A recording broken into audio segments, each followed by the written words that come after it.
Hello दोस्तों, target ज्ञान में आपका स्वागत है। तो जैसा कि आपको पता ही है कि एसआईसी यूडीसी का रिजल्ट आ चुका है, तो आप लोग होपफुली देख लिए होंगे और जिनका जिनका भी सिलेक्शन हुआ है वो कमेंट करके मुझे बता सकते हैं। और आपको मैं इस वीडियो में डिटेल स्ट्रेटजी बताऊंगा कि आपको कैसे फॉलो करना चाहिए और कुछ मैंने टॉपिक को सेलेक्ट किया है प्रीवियस जो एग्जाम्स है उसको देखते हुए कि पिछला बार जिस तरह से एग्जाम हुआ था और मोर और लेस उसी टाइप का एग्जाम इस बार भी हुआ था। फिल्म्स में भी आप लोग देखे होंगे और कट ऑफ भी लगभग उसी के अराउंड गया है।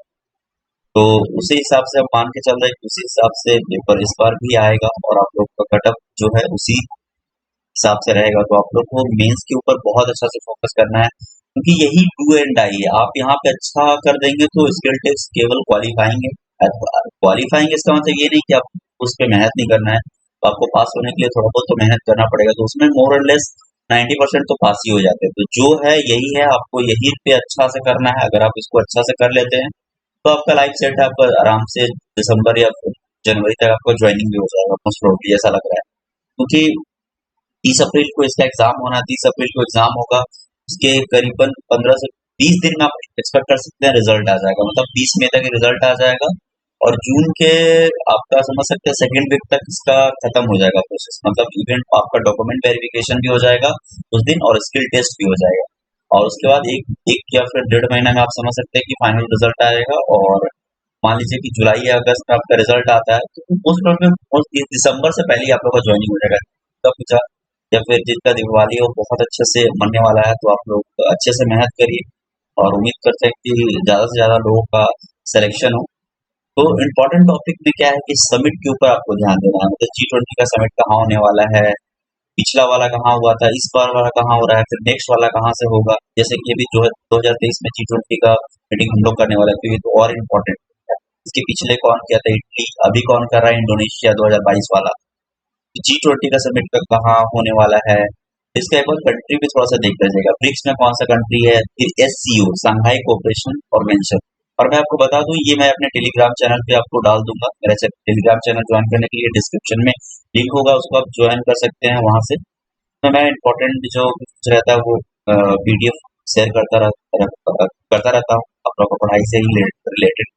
फिर ओलंपिक गेम्स अभी पिछला वाला हुआ है, उसमें इंडिया का कितना रैंक था, कितना गोल्ड आया, जो मेडल टैली, वो सब थोड़ा सा देखेंगे। उसके बाद फिर विंटर गेम्स के बारे में, विंटर गेम्स में बहुत न्यूज में रह गया था कि हम लोग का जो कोई भी इंडिया का रिप्रेजेंटेटिव विंटर गेम में, ओलंपिक विंटर गेम बीजिंग में जो हुआ था वो नहीं गया था। और अभी आपको एशियन गेम गेम भी ध्यान रखना है कि एशियन एशियन गेम्स कहाँ पे होने वाला है, तो वो चीज आपको ध्यान रखना है। इसका पिछला वाला एशियन गेम्स कहाँ पे हुआ था। उसके बाद नोबेल प्राइज, उसको आप अच्छे से ध्यान रखेंगे।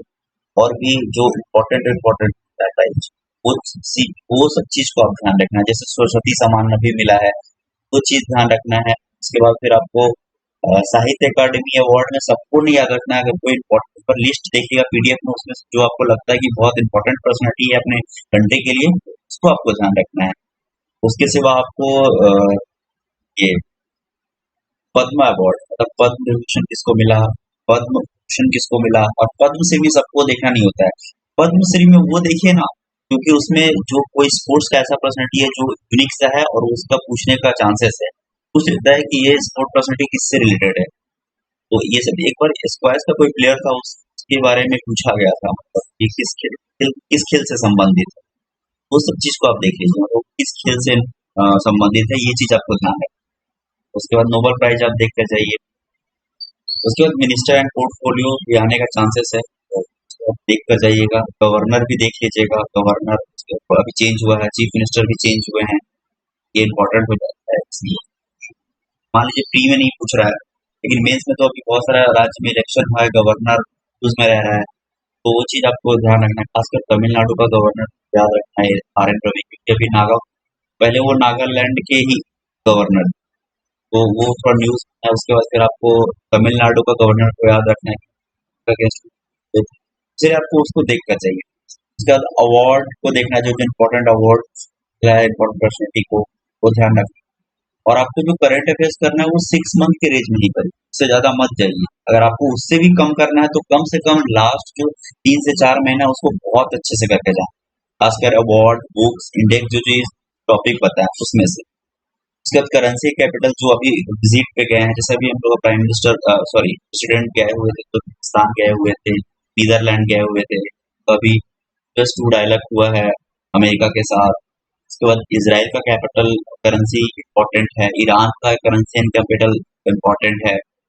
ये सब चीज कुछ तो इम्पोर्टेंट है, जो कि IBPS का बहुत फेवरेट एरिया है बार बार लोग। और रशिया का और यूक्रेन का थोड़ा जो करेंसी है वो थोड़ा अजीब है, थोड़ा सा आप याद रख सकते हैं, क्योंकि कैपिटल तो इतना न्यूज में है कि सभी लोग जानते हैं, लेकिन उसका करेंसी न्यूज में नहीं है और करेंसी ही पूछेगा, थोड़ा सा अजीब भी है इसलिए पूछ सकता है। तो आप उसको जरूर देख के जाइए। उसके आसपास का जो कैपिटल होता है उसको भी आप थोड़ा सा देख के जाइएगा, जैसे हंगरी हो गया, ये सब चीज का रोमानिया हो गया, ये सब चीज का आप देख कर जाएंगे।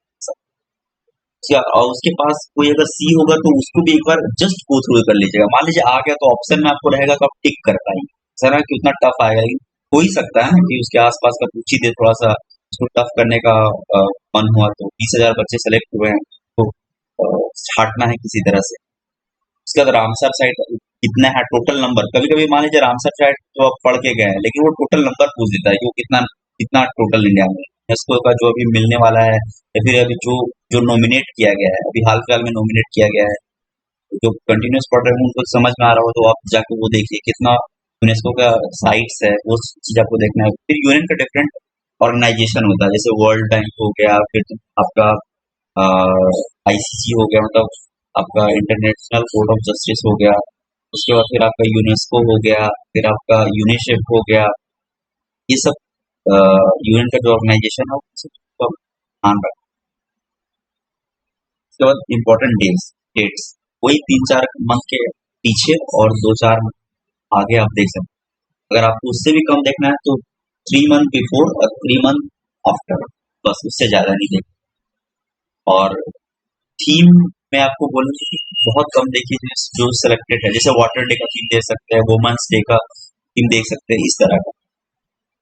उसके बाद फिर आपको देखना है मिसलेनियस टॉपिक में, जैसे रिवर देख लीजिए थोड़ा बहुत, जो न्यूज में रिवर चल रहा है, जैसे फिर मुल्ला परियार डैम के चलते वो रिवर न्यूज में, तो वो कहाँ से पूछ सकता है। पिछला बार कोसी का पूछा था, अभी मुल्ला परियार डैम से है तो मुल्ला परियार रिवर कहाँ का है, इस तरह से पूछ सकता है।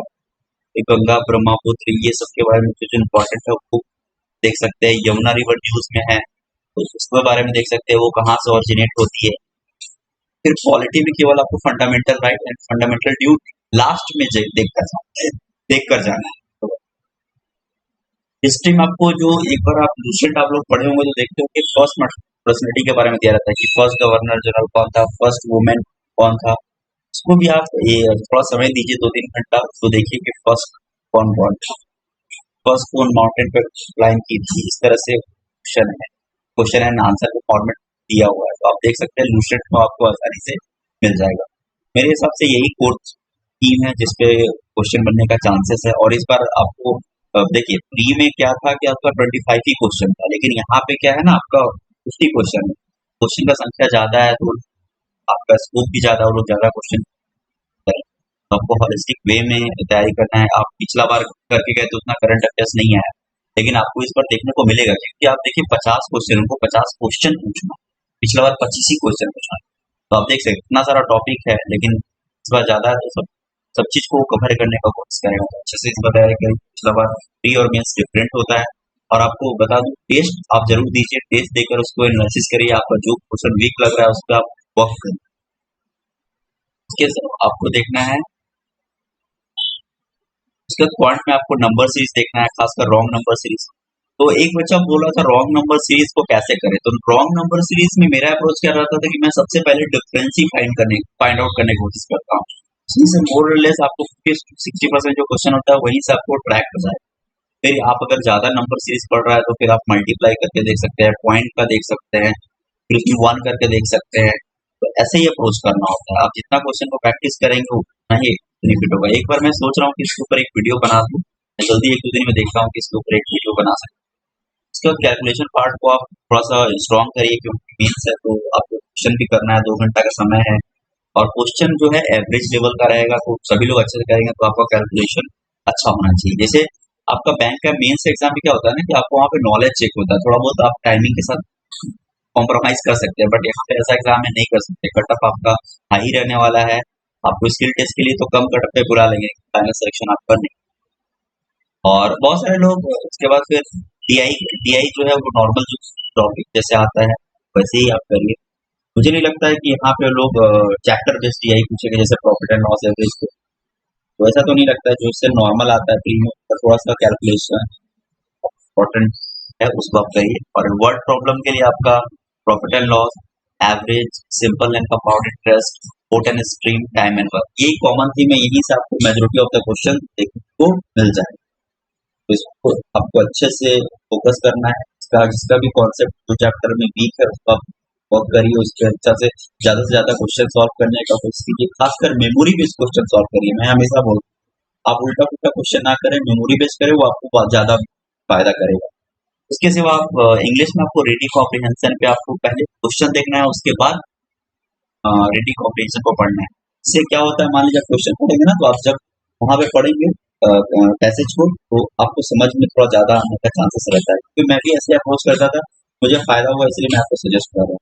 इसके बाद रॉन्ग वर्ड्स, बहुत सारा वर्ड देखते हैं, क्वेश्चन आता है जिसमें से एक वर्ड रॉन्ग रहेगा, तो फाइंड आउट करने का क्वेश्चन आता है। फिर जम्बल वर्ड आएगा, उल्टा पुल्टा वर्ड दिया रहेगा, मतलब 1 का 3, 3 का 4, इस तरह का क्वेश्चन आएगा, तो वर्ड आएगा, वो सब चीज आएगा। उसके बाद अरेंजमेंट, रीअरेंजमेंट ऑफ सेंटेंसेस, तो इसके ऊपर आप जितना प्रैक्टिस करेंगे उतना ही बेनिफिट आपका रहेगा। आप सब इसमें कुछ कुछ ट्रिक्स होता है जो आपको ध्यान रखना होता है। ग्रामर बेस्ड ही वो ट्रिक होता है, तो आपको समझ में आने लगेगा। आप जितना जो है रीडिंग कॉम्प्रिहेंशन या फिर जितना आप पैसेज पढ़ते हैं, तो आपको कॉन्टेक्स्ट समझ में आने लगता है। जैसे आप कॉन्टेक्स्ट समझ जाएंगे तो आपको ऑटोमेटिक लिंक होने लगता है। और जो एसएससी वाले हैं वो वहाँ पे कम सेंटेंस का मतलब वर्ड, ये वन वर्ड होता है तो वो बहुत कम होता है, लेकिन यहाँ पे आपको बड़ा बड़ा देखने को मिलेगा मीन्स। और उस तरह से प्रैक्टिस करके जाइए, आप टेस्ट देंगे तो आपको समझ में। और वर्ड फिलर के लिए मैं बोलूंगा फ्रेजल वर्ब पे थोड़ा सा और इडियम्स एंड फ्रेजेस पे थोड़ा सा फोकस करके जाइए। आप लोग जो एसएससी का कर रहे हैं वो तो इडियम्स एंड फ्रेजल वर्ब अच्छे से करते हैं, लेकिन जो बैंकिंग का है मैं उनको भी रिकमेंड करूंगा आप लोग फ्रेजल वर्ब और इडियम जो है उस पर आप अच्छे से फोकस करिए, वहां से क्वेश्चन देखने को मिलता है। समटाइम्स वो लो हैंगिंग फ्रूट्स होता है, क्योंकि जो नोन इडियम्स एंड फ्रेजेस होता है वही लोग बहुत बार पूछते हैं। तो आप वहां से अगर इंग्लिश में उठा रहे मार्क्स तो अच्छा ही है। रीजनिंग में आपको पजल फोकस करना है, बेसिक। यहाँ पे पजल में मैं यही बोलूँ एसबीआई आईबीपीएस प्री लेवल का जो पजल होता है उसको आप सॉल्व करेंगे और मेमोरी बेस्ड सॉल्व करेंगे उससे। केवल उल्टा पुल्टा क्वेश्चन सॉल्व करेंगे, टाइम वेस्ट होगा तो उसका प्रोडक्टिविटी नहीं आएगा। उसके बाद आपको ब्लड रिलेशन सॉल्व करना है, इनइक्वालिटी सॉल्व करना है, डिस्टेंस एंड डायरेक्शन सॉल्व करना है। उसके बाद मिसिंग जो टॉपिक होता है वन लाइनर का छोटा छोटा, वो सब चीज आप फोकस करेंगे। मोस्ट प्रॉब्ली यही सब रीजनिंग में क्वेश्चन आएगा। तो प्रैक्टिस इज द की, आप जितना प्रैक्टिस करेंगे आपके लिए फायदा होगा। और उम्मीद करते हैं कि और आपका हम सारा डाउट क्लियर कर पाए हैं। इसके सिवाय भी अगर आपको कोई डाउट होगा तो मुझे कमेंट करके मेल करके पूछ सकते हैं। मेरा मेल आईडी है सेरा SERA@gmail.com। वो आपको मेल डिस्क्रिप्शन बॉक्स में भी मिल जाएगा, वहां से मुझे मैं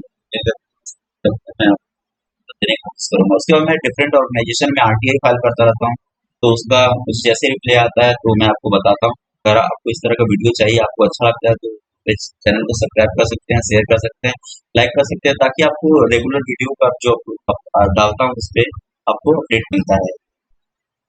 तो बस इस वीडियो बस इतना ही। थैंक यू, धन्यवाद, जय हिंद।